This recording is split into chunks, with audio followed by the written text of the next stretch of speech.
প্রিয় দর্শক, নির্বাচনের ফল গণনার সবশেষ খবর জানাতে রিটার্নিং কর্মকর্তার কার্যালয়ে আছেন আমাদের সহকর্মী জান্নাতুল বাকিয়া কেকা। সরাসরি যাচ্ছে তার কাছে। কেকা, নির্বাচনের ফল ঘোষণা নিয়ে আপনার কাছে সবশেষ কি তথ্য আছে?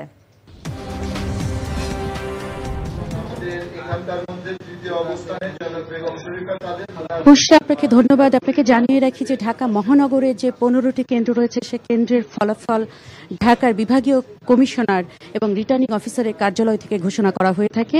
আপনাকে দেখাতে চাই যে কিছুক্ষণ আগে ঢাকার বিভাগীয় কমিশনার সাবিরুল ইসলাম তিনি ঢাকার 5টি কেন্দ্রের কিছু ফলাফল যেটা পেয়েছেন সেটা তিনি তুলে ধরছেন। আমি এর মধ্যে যদি আপনাকে জানাতে পারি সেটা হলো 9 নম্বর আসনের ফলাফল পাওয়া গেছে। সেখানে কাজী আবুল খায়ের নৌকা লাঙ্গুল প্রতীকে উনি এগিয়ে রয়েছেন। এছাড়া ঢাকার 10 আসন, যেটা ধানমন্ডি মোহাম্মদপুর এলাকার 10-এর যে আসনটি, সেখানকারও কিছু কেন্দ্রের ফলাফল পাওয়া গেছে। সেখানে দেখা যাচ্ছে যে নৌকার প্রার্থী ফেরদৌস আহমেদ তিনি এগিয়ে রয়েছেন।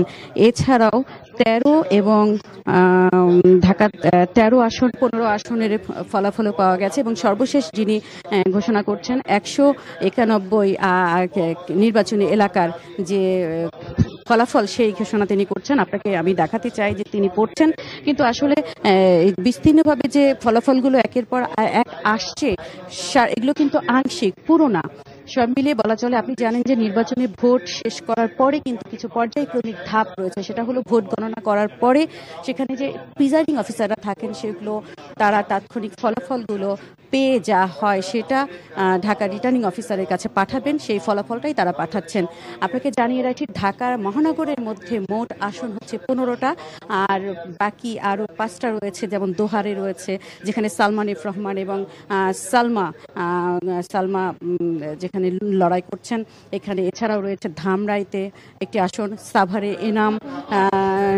ডাক্তার এনাম যেখানে লড়ছেন সেটি একটি আসন, এবং হচ্ছে আরেকটি আসন রয়েছে আপনার ধামরাই।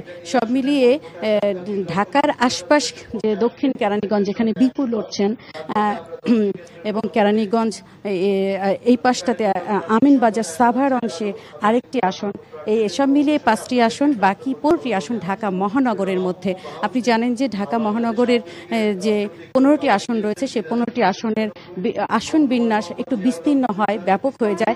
এখনো পর্যন্ত কিন্তু আমরা সেই আসনগুলোর ফলাফল পাইনি। এখন পর্যন্ত এটুকুই রাখি, এবং রিটার্নিং কর্মকর্তার কার্যালয় থেকে যে বিভাগীয় কমিশনার যে ফলাফলগুলো হাতে পেয়েছেন সেগুলোর সারমর্ম আমি আপনাকে বললাম। 5টি কেন্দ্রের ফলাফল, 5টি আসনের ফলাফল উনি ঘোষণা করছেন। আপনাকে কিছু কথা তার শোনাতে চাই। জি।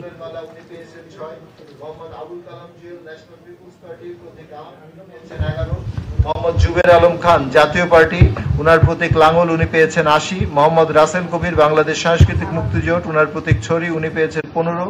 Mohammad Saiful Islam Bangladesh nationalist front BNF, উনার প্রতীক টেলিভিশন, উনি পেয়েছেন 4।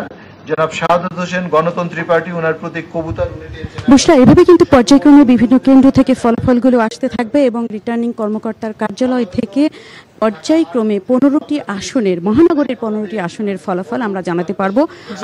এখন ফিরিয়ে নিয়ে যাচ্ছি। জি কেকা, ধন্যবাদ আপনাকে। আমরা পরবর্তীতে আবার আপনার সাথে যোগাযোগ করব।